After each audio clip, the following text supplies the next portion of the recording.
ದೊಡ್ಡಬಳ್ಳಾಪುರ ತಾಲೂಕಿನ ಕೊನಘಟ್ಟ ಬಳಿ ಕೆಐಎಡಿಬಿ ವಶಪಡಿಸಿಕೊಳ್ಳುತ್ತಿರುವ ರೈತರ ಜಮೀನಿಗೆ ನ್ಯಾಯಯುತ ಪರಿಹಾರ ಹಣ ನೀಡುವಲ್ಲಿ ಕೆಐಎಡಿಬಿ ಅಧಿಕಾರಿಗಳು ವಿಫಲರಾಗಿದ್ದಾರೆ.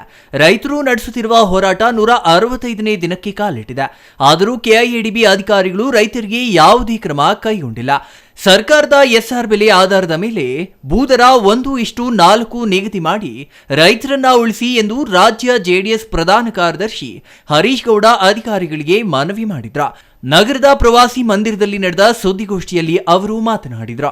ರೈತರು ತಮ್ಮ ಜೀವನಕ್ಕಾಗಿ ಕಳೆದ 165 ದಿನಗಳಿಂದ ಸತತವಾಗಿ ಹೋರಾಟ ನಡೆಸುತ್ತಿದ್ದರು. ಯಾವುದೇ ರೀತಿಯ ಪರಿಹಾರ ನೀಡದ ಅಧಿಕಾರಿಗಳು ನಮ್ಮಲ್ಲಿರುವುದು ವಿಪರ್ಯಾಸ ಎಂದರು. ರೈತರು ತಮ್ಮ ಭೂಮಿಯನ್ನ ಮಾರಾಟ ಮಾಡುತ್ತಿಲ್ಲ, ಅದು ಒಂದು ರೀತಿಯ ದಾನ ಮಾಡಿದಂತೆ. ಅದನ್ನ ಅಧಿಕಾರಿಗಳು ಅರಿತು ರೈತರ ಪರ ನಿಲ್ಲಬೇಕಿದೆ. ಅಧಿಕಾರಿಗಳ ಧೋರಣೆ ಬಗ್ಗೆ ಕೇಂದ್ರ ಉಕ್ಕು ಮತ್ತು ಕೈಗಾರಿಕಾ ಸಚಿವ ಎಚ್.ಡಿ. ಕುಮಾರಸ್ವಾಮಿ ಅವರಿಗೆ ಮನವರಿಕೆ ಮಾಡಿಕೊಡಲಾಗಿದೆ ಎಂದರು. ಅವರು ಬೆಂಬಲವಾಗಿ ಸಕಾರಾತ್ಮಕವಾಗಿ ಸ್ಪಂದಿಸಿದ್ದಾರೆ. ಕೆಐಎಡಿಬಿ ಭೂ ಪರಿಹಾರಧನ ವಿತರಣೆಯಲ್ಲಿ ರೈತರಿಗೆ ಅನ್ಯಾಯವಾಗದ ರೀತಿಯಲ್ಲಿ ಕ್ರಮ ಕೈಗೊಳ್ಳುವಂತೆ ಅಧಿಕಾರಿಗಳಿಗೆ ಕರೆ ಮಾಡಿ ತಿಳಿಸಿದ್ದಾರೆ. ನಮ್ಮ ರೈತರ ನಿಯೋಗ ಅವರನ್ನ ಸಂಪರ್ಕಿಸಿದ ದಿನವೇ ಕೆಐಎಡಿಬಿ ಅಧಿಕಾರಿಗಳಿಗೆ ದೂರವಾಣಿ ಮೂಲಕ ತಿಳಿ ಹೇಳಿ ರೈತರಿಗೆ ಉತ್ತಮ ಬೆಲೆ ನೀಡುವಂತೆ ತಿಳಿಸಿದ್ದಾರೆ ಎಂದರು. ಇವತ್ತಿನ ಸರ್ಕಾರಿ ಏನು ಅವತ್ತು ನೋಟಿಫಿಕೇಶನ್ ಆಯ್ತು, ಅವತ್ತಿನ ಸರ್ಕಾರಿ ಬೆಲೆ ತಗೊಂಡು 4 ಪಟ್ಟು ಬಂದರೆ 2 ಕೋಟಿ 10 ಲಕ್ಷ, 2 ಕೋಟಿ 20 ಲಕ್ಷ ಆಗುತ್ತೆ. ಸೊ ಅವರು ನಿಗದಿಪಡಿಸಿದ್ದು 1 ಕೋಟಿ 50 ಲಕ್ಷ, 55 ಲಕ್ಷ. ಇವಾಗ ನಾವು ಕೇಳ್ತಿರೋದು ಅದನ್ನಾದ್ರೂ ಕನ್ಸಿಡರ್ ಮಾಡಿ 2.20 ಆಗುತ್ತೆ. ಹೊಸ ದರ ಪರಿಪಟ್ಟಿ ಅಂತ ನಮ್ದು ಹೊಸ ಏನು SR ಪ್ರೈಸ್ ಇದೆ ಸರ್ಕಾರಿ ಬೆಲೆ, ಅದಕ್ಕೆ ನ್ಯಾಯ ಒದಗಿಸ್ಕೊಡಿ ಅಂತ ಕೇಳ್ತಿದ್ದೀವಿ 4 ಪಟ್ಟು. ಯಾಕಂದ್ರೆ ರಾಷ್ಟ್ರೀಯ ಹೆದ್ದಾರಿ ಮತ್ತು ಎತ್ತಿನ ಹೊಳೆ ಯೋಜನೆಯಲ್ಲಿ 4 ಪಟ್ಟು ಆಲ್ರೆಡಿ ಕೊಟ್ಟಿದ್ದಾರೆ. ನಿಮಗೆಲ್ಲ ಸರ್ಕಾರದ ಹಂತದಲ್ಲೇ ದಾಖಲೆಗಳಿದೆ. ಅದೇ ರೀತಿ ಯಾಕೆ ಕೆಐಎಡಿಬಿ ಅವರು ಮಾತ್ರ ಈ ಥರ ಅನ್ಯಾಯ ಮಾಡ್ತಿದ್ದಾರೆ?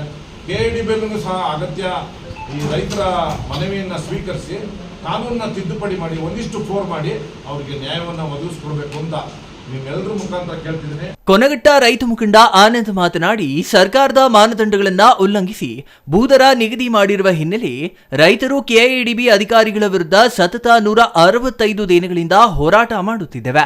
ನಮ್ಮ ಹೋರಾಟದಿಂದ ರೈತರ ಪ್ರತಿ ಎಕರೆ ಭೂಮಿಗೆ ಕೆಐಎಡಿಬಿ ಅಧಿಕಾರಿಗಳು 20 ಲಕ್ಷ ರು ಅಧಿಕ ಮೊತ್ತ ಘೋಷಣೆ ಮಾಡಿರುವುದು ನಮ್ಮ ಯಶಸ್ಸಿಗೆ ಪೂರಕವಾಗಿದೆ. ಆದರೆ ಇದು ಕೂಡ ವೈಜ್ಞಾನಿಕವಾಗಿಲ್ಲ.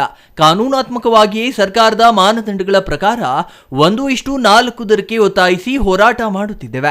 ಜಿಲ್ಲಾಧಿಕಾರಿಗಳು ಮತ್ತೊಮ್ಮೆ ಪುನರ್ ಪರಿಶೀಲನೆ ಮಾಡಿ ಸರ್ಕಾರಕ್ಕೆ ವರದಿ ನೀಡಿ ರೈತಾಪಿ ವರ್ಗಕ್ಕೆ ಅನುಕೂಲ ಮಾಡಿಕೊಳ್ಳಬೇಕು ಎಂದರು.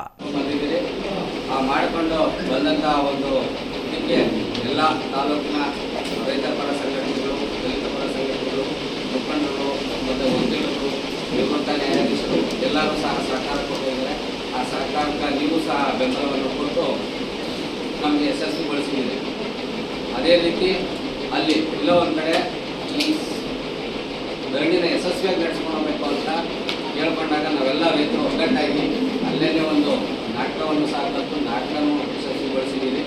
Mahesh, CTV news, Doddaballapura.